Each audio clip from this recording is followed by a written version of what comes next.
Olá a todos, bem-vindo para mais uma explicação sobre o conteúdo que vai ser passado essa semana de língua portuguesa.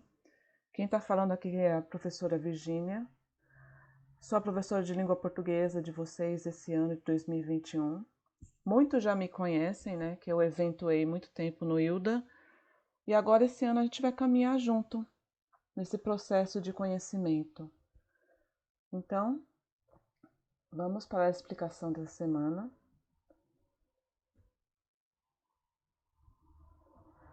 Mas antes, vamos falar um pouquinho sobre a importância da língua portuguesa na nossa vida e também da literatura, que muitos se questionam por quê? Para que a gente tem que aprender? Para que a gente tem que ver coisas que já aconteceram há muito tempo? Então, aqui tem dois parágrafos que mostram a importância, a grande importância dos dois segmentos, tanto a língua portuguesa como a literatura.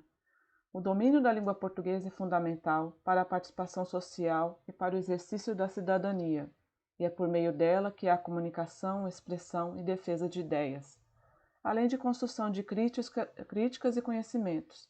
Então, vocês vejam como é a importância do domínio da língua portuguesa, porque nós conseguimos nos comunicar, né? Mas será que temos o domínio da língua portuguesa para usar em diversos meios que a gente possa estar, tanto na escola, vocês possivelmente numa faculdade, num curso, numa empresa? Então a gente precisa ter esse domínio para a gente poder se expressar, ser entendido e poder criticar também o meio onde a gente está vivendo, né? Já a literatura, ela auxilia no desenvolvimento de uma atitude crítica em relação ao mundo, devido ao contato com autores de variadas escolas literárias e seus diversos pensamentos. Além disso, a literatura é um processo histórico, político, linguístico e social em seu tempo. Leva à leitura quem melhora a escrita e que também conduz ao senso crítico. Então, o que aconteceu historicamente, os autores eles criticavam o que acontecia de errado na sociedade histórica, né? Então, não é só o que está acontecendo hoje, atualmente, nosso meio, que muitos cantam criticando, fazem poemas criticando. Então, já houve autores antigos, eles já faziam isso e faziam por meio da literatura. Então, através desses textos, a gente vai vendo o que acontecia naquela época, por que a literatura era daquela forma naquela época, porque eles falavam tanto sobre a sociedade daquela época. Então é importante a literatura. Tá? Vamos continuar, porque a atividade dessa semana ela está no nosso material Aprender Sempre, volume 1 do terceiro ano do ensino médio. Não sei se vocês já foram buscar na escola ou se tem acesso ao material online, né? Para quem não tem acesso, eu vou colocar um forms, né, no Google Sala de Aula e vou colocar todo o conteúdo. Então não precisa se preocupar se você não tem apostila ou não. Mas se quiser, tem na escola, pode buscar. Aqueles que já buscaram, a gente vai começar a falar desde o início, porque eu vou colocar, porque como eu estou iniciando agora com vocês, eu não sei que vocês já viram com outra professora ou não, né? Então a gente vai começar pela sequência 1 de atividades, que não que é o tema da sequência 1, não só a arte pela arte. O objetivo da aula: ler o gênero textual poema e associar ao contexto de produção. Estabelecer relações entre as informações do texto lido com outras de conhecimento prévio. Utilizar repertório cultural próprio para ampliar os sentidos do texto. Então, a primeira questão aqui é para ler e analisar essas duas imagens que seguem na sequência, né? Uma, ela está de uma forma e a outra também, mas ambas têm algo em comum. Aí vocês vão falar por quê. O que tem em comum? O que tem de diferente? Qual será que é a abordagem de uma imagem e a abordagem de outra? Qual o seu contexto? Então vocês vão colocar aqui embaixo esse contexto. E logo em seguida, na questão 2, tem a leitura do poema de Gonçalves Dias, Canção do Exílio, e depois vocês vão responder algumas perguntas relacionadas a esse poema de Gonçalves Dias. Vou ler agora e vocês também façam a leitura mais de uma vez, porque é muito importante esse poema, tá? Minha terra tem palmeiras, onde canta o sabiá. As aves que aqui gorjeiam, não gorjeiam como lá. Nosso céu tem mais estrelas, nossas várzeas têm mais flores, nossos bosques têm mais vida, nossa vida mais amores. Em cismar sozinho à noite, mais prazer encontro lá. Minha terra tem palmeiras, onde canta o sabiá. Minha terra tem primores, que tais não encontro eu cá. Em cismar sozinho à noite, mais prazer encontro lá. Minha terra tem palmeiras, onde canta o sabiá. Não permita, Deus, que eu morra, sem que eu volte para lá, sem que desfrute os primores que não encontro por cá, sem que ainda aviste as palmeiras onde canta o sabiá. Então, aqui na questão A, qual é a condição apresentada por eu lírico neste poema? Ele apresentou uma questão muito importante nesse poema, né? E até para quem estudou o ano passado sobre a escola literária romântica, né? Tem muito dos traços, né, da escola literária.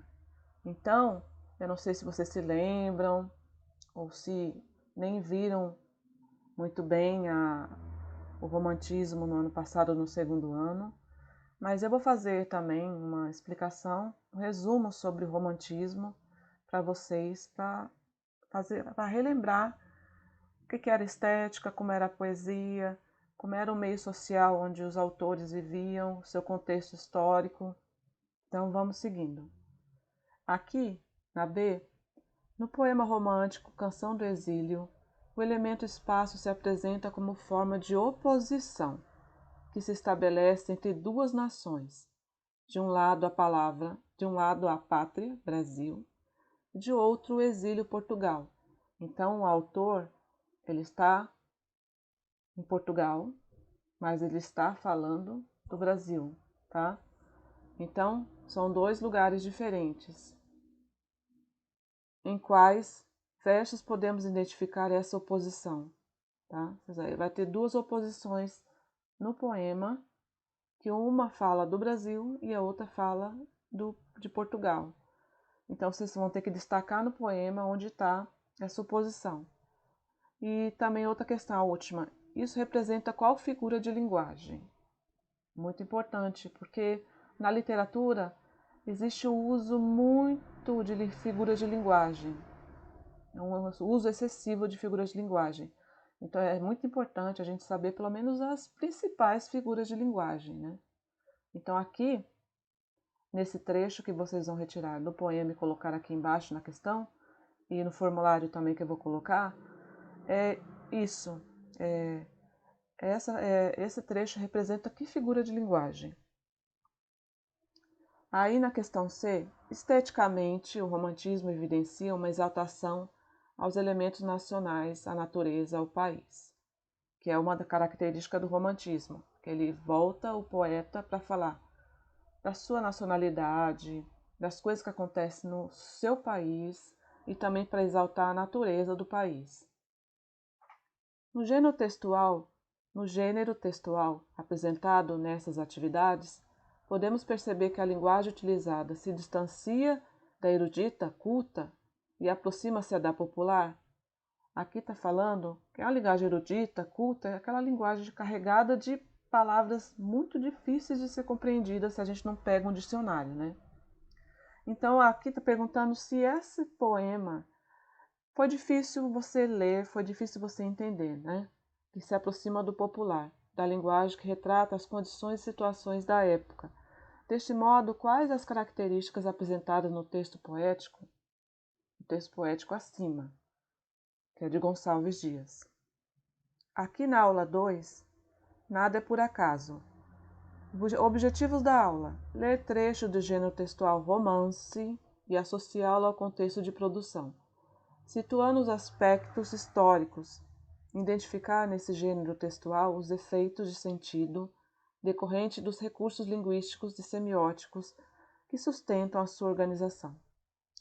Aqui é um excerto do texto de Iracema, a obra de Iracema de José de Alencar, um dos textos que marcam a fase indianista do movimento romântico brasileiro, que foi a primeira fase do movimento romântico, que foi o indianista. Então aqui tem um trecho de Iracema.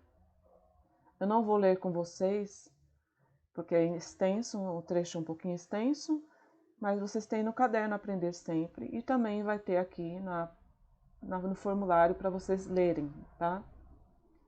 Aqui eu já vou para as questões. Aqui embaixo, agora é com você. Analise e registre no seu caderno, vocês vão registrar aqui no formulário, os efeitos do sentido produzidos nesse trecho pelo emprego recorrente de adjetivos. Então, nesse trecho que vocês estão vendo aqui em cima, é um uso recorrente de adjetivos. Para lembrar um pouco de adjetivos, adjetivos são qualidades, são características que se dá a alguma coisa, um objeto, uma pessoa, um lugar. Então, são qualidades, são características. Assim como eu falo, que pessoa bonita. Bonito é o adjetivo, tá? Então, eu estou dando uma qualidade para a pessoa, tá? Então, vocês vão ter que colocar os efeitos de sentido produzidos pelo adjetivo. Agora a questão 2. Após a leitura e análise do texto, responda as perguntas a seguir. Que sentidos o fragmento evidencia quanto à representação da natureza? Aí vocês vão buscar no texto o fragmento que evidencia a representação da natureza, que era um dos temas muito fortes do movimento romântico aqui no Brasil. B. Que figura de linguagem predomina em diversos trechos desse inserto, de modo a estabelecer relação entre a personagem Iracema e os aspectos da natureza? Então, é uma figura de linguagem que aborda muito a personagem Iracema e a natureza ao redor. Então, é a figura de linguagem e essa vocês conhecem bastante, então acho que não vão errar, né? Aqui, na questão 3, leia os trechos a seguir e responda as respectivas perguntas. No fragmento, um jovem guerreiro cuja tez branca não cora o sangue americano. O termo destacado faz referência a quê? Tá? Na B, no trecho a seguir, é tirado do inserto em estudo algumas referências a fatos e acontecimentos peculiares à época. Identifique-os e descreva-os. Porém a Virgem lançou de si o arco e a Uriessaba e correu para o guerreiro, sentida da mágoa que causara. A mão que rápido ferira estancou mais rápido e compassiva o sangue que gotejava. Depois Iracema quebrou a flecha homicida, deu a haste ao desconhecido, guardando consigo a ponta farpada. O guerreiro falou: Quebras comigo a flecha da paz? Quem te ensinou, guerreiro branco, a linguagem dos meus irmãos? Donde viestes a essas matas que nunca viram outro guerreiro como tu? Venho de bem longe, filha das florestas. Venho das terras que teus irmãos já possuíram e hoje tenho os meus. Então, essa semana que eu vou postar para vocês são as aulas 1, 2 e... são a 1 e a 2. Semana que vem eu vou colocar a 3 e a 4, tá? Vocês vão fazer e responder a 1 e a 2. Do caderno Aprender Sempre, que eu vou colocar agora em formulário Forms no Google Sala de Aula para vocês responderem. Dúvidas? Por favor, entre em contato, eu vou deixar o número do WhatsApp. Alguma dúvida, entre em contato comigo, tá? Sem dúvidas nenhuma, respondam. E vamos firme e com coragem nesse ano de 2021, nesse processo de conhecimento, tá? Tchau, gente. Fique com Deus e bons estudos.